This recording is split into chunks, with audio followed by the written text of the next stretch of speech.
Hello, I'm Mark Crossfield. Today we're talking Titleist Vokey SM6 wedges, some interesting ideas, some different kind of weights put in through the head to try and sink some CGs, spins, ball speeds off the face.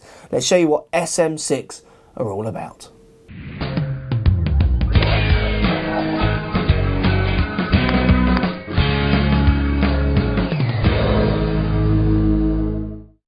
So, Titleist Vokey SM6 wedges. Obviously, Vokey wedges, tour proven, used by many of the world's best, even people who aren't contracted to them.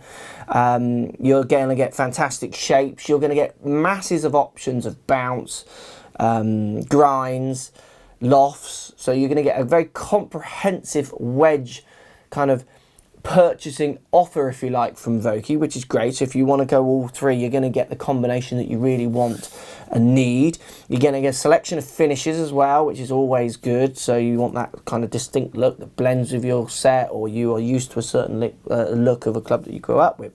Now, the big story with SM6 are these kind of extra weights. If I've got the 60 in my hand here, there's a big chunk at the top, moving the center of gravity up the club compared to SM5. Again, going to help with ball speeds and maybe some different spin models. If we go to the gap wedges, so this is a 50 in my hand here, we get the chunk more in the middle of the club. So they've tried to kind of lower the center of gravity a little bit more to move it in line with, say, the AP2 set. So what they were finding with SM5 is that kind of gap wedge distance for golfers, certainly their tour players that they were speaking to, weren't controlling the distance quite as well as they wanted to. So they've aligned the center of gravities through the set, blending into their main sets to try and help the players get consistent ball speeds, consistent spin rates, which will help control distance.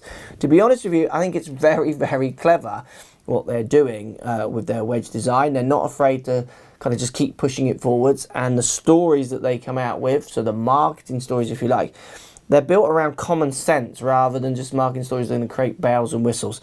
You're also getting some of the best looking wedges you can get on the market. You cannot deny that they look fantastic. Even the lob wedge here with the chunk out or the extra weight at the top, when you put it in gaming position because of the loft and the way the top line is shaped, you don't see that. It looks thin, it looks nice, it looks very, very gameable. SM6 over SM5, I've tested, compared. I don't think you're going to see massive kind of data differences. I think you'll see differences over a year. I think you might see differences over a season as you play with them lots, just a few situations where the ball reacted a bit better than you'd expect your old SM5 to perform. But also, if you've got older wedges and you're looking to get new wedges, it's not always about having last year's model and just getting this year's model, or 2 years ago. Sometimes, you know, people are buying, say, every 5 years, maybe with wedge even every 10 years. Fresh grooves, you got some of their best grooves are giving you as much spin out of the rough as you can get, because obviously the spin coming from a clean lie is very controlled. Trying to control it more out the rough is something that the grooves are going to do as much as possible, and you're going to get a very good progressive center of gravity alignment for that ball speed and that spin to hopefully help you get better control on distances. If you're getting better control on distances with your wedges, there's a good chance you'll have more par putts and hopefully more birdie putts. Check them out, SM6. I'm loving them. You can't not love a Vokey wedge.